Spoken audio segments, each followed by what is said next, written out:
गौरव गौरव मिश्रा, प्रवक्ता बीजेपी हमारे साथ हैं। गौरव जी, पूरा देश इंतजार कर रहा है कि एक्शन जल्दी हो। हालांकि हमारे लिए अच्छी खबर ये है कि हम इस बात को लेकर आश्वस्त हैं कि थोड़ा सा जो एक ट्रेलर हमने दिखाया अपने गुस्से का पाकिस्तान को, अभी तक ट्रेलर है, हालांकि ये देश की जनता ये जानती है, इससे ही थोड़ा सा पाकिस्तान थर्राया हुआ है। डर तो है, लेकिन सर अभी पूरी फिल्म बाकी है, अभी एक्शन बाकी है। ये संतुष्टि नहीं है अभी।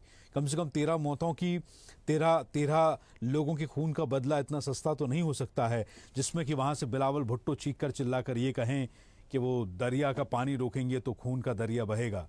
तो इस तरह के लोगों को सबक दिया जाना ज़रूरी है। लेकिन हमें एक थोड़ी सी तसल्ली की बात यह है कि पाकिस्तान में हलचल तो है हमारे फैसलों को लेकर, बैंड को लेकर।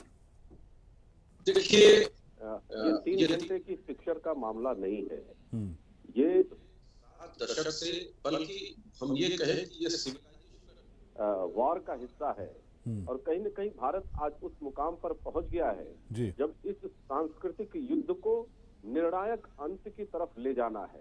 और जब निर्णायक अंत की बात होती है तो उसकी तैयारी बिल्कुल काइनेटिक नहीं हो सकती, उसकी तैयारी सभी फ्रंट पर हो सकती है। क्योंकि हमें अपने देश के अंदर भी उन शत्रुओं को खोजना है, उनके बिल में मट्ठा डालना है।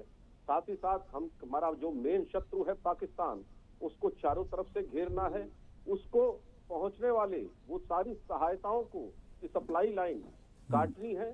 और आज भारत उस मुकाम पर है जहां दुनिया के तमाम ताकतवर देश भारत के विचारों के साथ अपना समर्थन दे रहे हैं। किसी भी देश ने भारत के खिलाफ कोई आवाज नहीं उठाई है। और आतंकवाद का ये मार झेलता हुआ भारत, जो एक प्रकार से राजनीति का हिस्सा बन चुका था, और आज भी आप देख रहे होंगे किस तरह से आतंकवादियों को डिफेंड करने में अपने ही देश में तमाम लोग खड़े हो रहे हैं। और ये प्रक्रिया भी अब बंद होनी चाहिए। आतंकवाद के विरुद्ध जो जीरो टॉलरेंस की नीति सरकार की रही है, उसी नीति के आधार पर आपने देखा होगा, चाहे उरी अटैक रहा हो या फिर पुलवामा अटैक रहा हो, बालाकोट अटैक रहा हो, और अब जो रणनीति देश ने बनाई है, चाहे वो सिंधु जल समझौता है, उसको सस्पेंड किया गया है, उससे जो दुष्प्रभाव पाकिस्तान के अंदर आ रहे हैं, सेम आप देख सकते हैं बलूचिस्तान में एजिटेशन शुरू है, उधर पीटीपी जो है वो उपद्रव कर रहा है, खैबर पख्तूनख्वा में, सिंध में एजिटेशन शुरू हो गया है। तो पाकिस्तान के भीतर ही एक कलह का वातावरण है। और हमारा दुश्मन जिस तरीके से हल्के में समझ रखा था कि 1000 कट भारत को देंगे और भारत सहता रहेगा बार बार और शांत हो जाएगा, लेकिन इस बार नहीं। इस बार यह युद्ध निर्णायक अंत की तरफ जाएगा। प्रधानमंत्री मोदी जी के नेतृत्व में समूचा देश खड़ा है। मैं आ रहा हूं हुल्लियारकर साहब, डॉक्टर शिवानंद, मैं आऊंगा आपके पास।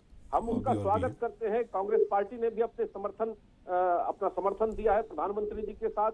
लेकिन वहीं दुर्भाग्यपूर्ण तरीके से कांग्रेस के कई कद्दावर नेताओं ने दोहरा और दोगला गेम खेलना शुरू कर दिया है।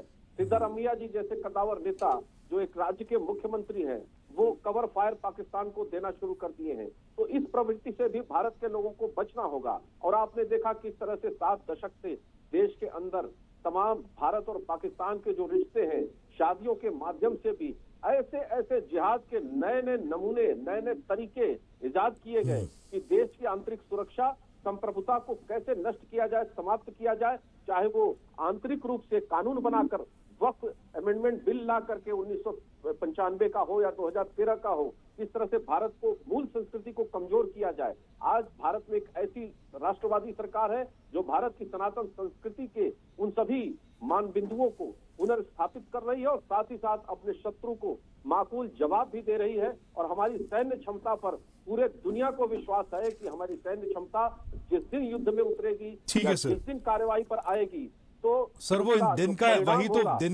उसी दिन का तो इंतजार है। गौरव मिश्रा जी, सवाल ये है प्रवक्ता बीजेपी की, जैसा कि मैंने कहा कि इस पूरी सियासत में जो है, देखिए वीवीआईपीज हैं पाकिस्तान के, चाहे से आर्मी चीफ हो या फिर पीएम हो, प्राइम मिनिस्टर हो, अपनी फैमिली बाहर शिफ्ट कर दी है।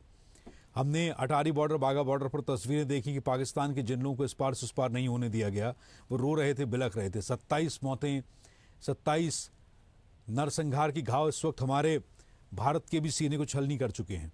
और जैसा निपुण बता रहे हैं कि बड़ी जंग की तैयारी चल रही, जवाब तो दिया जाएगा। लेकिन इसमें अगर पाकिस्तान की सेना, पाकिस्तान की सरकारें सिर्फ ये नहीं कह सकती कि इसमें हमारी गलती नहीं थी। अगर आईएसआई इतना ट्रेन करके आतंकियों को भेज रही है तो यानी कि ये वेल प्लान्ड सब कुछ था, और इस बात से इनकार नहीं किया जा सकता कि आईएसआई ट्रेन कर रही है तो सरकार को ये सब नहीं पता होगा। देखिए, इसमें कहीं कोई दो राय नहीं है कि पाकिस्तान प्रायोजित ये आतंकवाद है और पाकिस्तान का जनरल मुरीद इसमें शामिल है और विशेष रूप से इस घटना में भी शामिल है। ये सिर्फ 26 इनोसेंट लोगों की मौतों का ही मामला नहीं है, जैसा मैंने कहा। ये सीधे सीधे चुनौती है भारत की संप्रभुता के ऊपर, भारत राष्ट्र के ऊपर, भारत की सुरक्षा के ऊपर। और बाकायदे इस डायलॉग की डिलीवरी की गई। धर्म देखकर मारा गया और कहा गया कि जाकर मोदी को बता देना। इस तरह से छोड़ा भी गया मोदी को संदेश देने के लिए। तो मोदी को संदेश देने का मतलब देश के 140 करोड़ देशवासियों को संदेश देना। और यह भारत का स्वाभिमान है, भारत का पराक्रम है कि वो अपने शत्रु से लड़ना जानता है, इतिहास में भी लड़ा है और आगे भी लड़ेगा। हाँ, रही बात कि किस तरीके से हमें रिटेलिएट करना है, उसकी रणनीति कैसी होनी चाहिए, वो टीवी चैनलों पर तो डिस्कस नहीं हो सकती। लेकिन हाँ, इतना भरोसा हमें जरूर है कि पाकिस्तान जो भाड़े का माफिया है, कायदे से अगर देखा जाए तो पाकिस्तान की कोई एंटिटी ही नहीं है एज ए देश के रूप में, क्योंकि वहां का एक राज्य, सिर्फ पंजाब राज्य, जो पूरे पाकिस्तान के ऊपर अत्याचार करता है, सभी अपने देशवासियों के ऊपर अत्याचार करता है, संसाधनों पर कब्जा करता है, वहां के सेना के अधिकारी वहां के कारोबार को भी कब्जा करके रखते हैं और सेना ही वहां के शासन को चलाती रही है। और ये आतंक का खेल पाकिस्तान में भी खत्म होना चाहिए, क्योंकि वहां की जनता भी तबाह हो चुकी है। अभी जैसा कहा, जैसा सिंध के लोग, खैबर पख्तूनख्वा के लोग, बलूचिस्तान के लोग, ये सारे लोग लड़ रहे हैं, आजादी के लिए लड़ रहे हैं। और पीओके हमारा लेकर के पाकिस्तान बैठा हुआ है, हमारा हिस्सा है, हमारी वहां पर कॉन्स्टिट्यूएंसीज हैं जिसको हमने छोड़ रखा है अपने सदन में, उसको हमें मिलाना है। और सदन में माननीय गृह मंत्री जी बोल भी चुके हैं।